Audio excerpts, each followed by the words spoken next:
Dilan plays havoc in FPC. After Prasanna's remarks, Dhammika stops funding SLPP. Chandrika pinning hopes on PCR.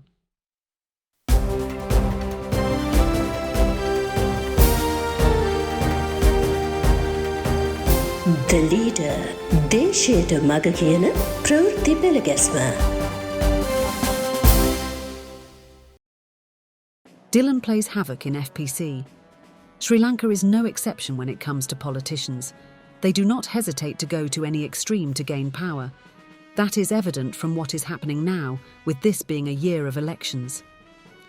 Mushrooming coalitions and clashes within and among parties are the order of the day. The latest on that is from the 13 Mumpi Freedom People's Congress, led by Dulas Alahaparuma. 4 of them allied with the SJB on December 28th. GL Paris, Nalaka Godahewa and Chana Jayasumana did it willingly, but Dilan Pereira was reluctant, wanting the agreement to be signed later. He gave in at the insistence of Sajith's campaign manager Sujiwa Senasinghe. Dilan wanted that kept a secret, but both GL and Godahewa publicly declared they are in alliance with the SJB. The latter even had a media briefing with Deputy National Organiser SM Marika with the SJB banner in the background. But Dilan and Jayasumana are yet to say it in public. They are worried that they are not that acceptable to the SJB leadership. Both were taken to Sajith by GL, but with GL presently overseas, Dilan has no one to mediate with the SJB. Other parties do not care about him now. After the arrival of 4 MPs from the FPC in their party, Harsha De Silva and Harshana Rajakaruna had opposed them openly. Dilan's opponent in Badula, Chaminda Wijasiri, resigned and his place was taken by a Sajith's brother-in-law. GL and Dilan are concerned about the FPC, with Dulas and Charitha Herath not joining the SJB. With all his hopes gone for a 6, Dilan is playing havoc now. For the past few days, he has been a nuisance at the FPC office. He even tried to gator-crash Charitha's press conference on Tuesday morning. Dulles had to cancel it in the end. Some in the SJB suspect that Dilan is behaving in this manner at Ranil's bidding. Such thinking by those who know the man is reasonable. After Prasanna's remarks, Dhammika stops funding SLPP. Chief Government Whip Prasanna Ranatunga had a meeting with SLPP activists in Gampaha and Minuwangoda last Monday. Former Pradesha Sabha chairman Arangala inquired from him as to what they should do at the presidential election. Personally, I think that the president should be given another chance to build the economy and stabilise the country. He is the only person capable of saving the country from this economic crisis, was his reply. Another pointed out that there was various talk from the party, with one claiming to be the candidate. Prasanna said that he asked Basil Rajapaksa about it and was assured no such decision has been taken. Explaining in details that this is no time for experimenting with leaders, he said Mahinda was elected in 2005 to eliminate terrorism, Maitri in 2015 to establish good governance and Gota in 2019 to safeguard national security. Ranil is being brought now to save the country from the economic crisis. Mahinda is a leader who always chose the correct path for the country, and I don't think the party will choose wrongly, he told them. They agreed with him and said personal agendas should be replaced with a national agenda.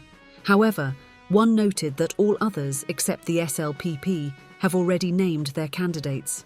Don't worry, we will take the correct decision at the correct time. Party leaders will announce it at the correct time.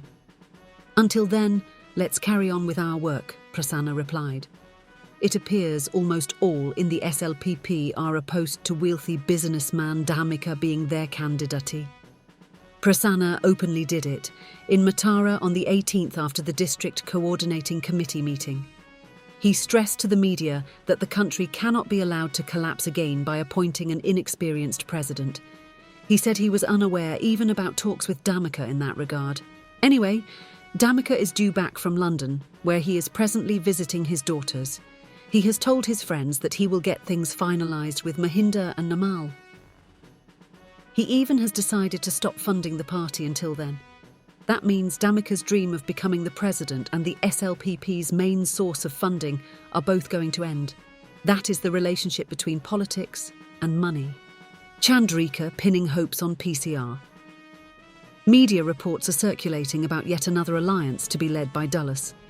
Weera Sumana has told the Anida newspaper that the SLFP, CPSL, Roshan Ranasinghe's Front Against Corruption, and the FPC will join hands next week for the presidential election. Dulles, with agreement from Charitha, has insisted to the SJB to form the biggest opposition alliance against Ranil, with even the NPP included. In the meantime, the UPFA is going to rally again with Anura Yapa as its General Secretary. Yapa is the present national leader of the coalition led by Nimal Lanza. As the betel leaf, its symbol, the UPFA had formed governments and even had 2 presidents. Those who want to revive it say that the UPFA remains in public minds as a symbol of progressive politics. Both Mahinda Amarawira and Thilanga Sumatipala are not opposed to Yapa becoming its new General Secretary. They have also agreed to take decisions under a leadership council for future elections.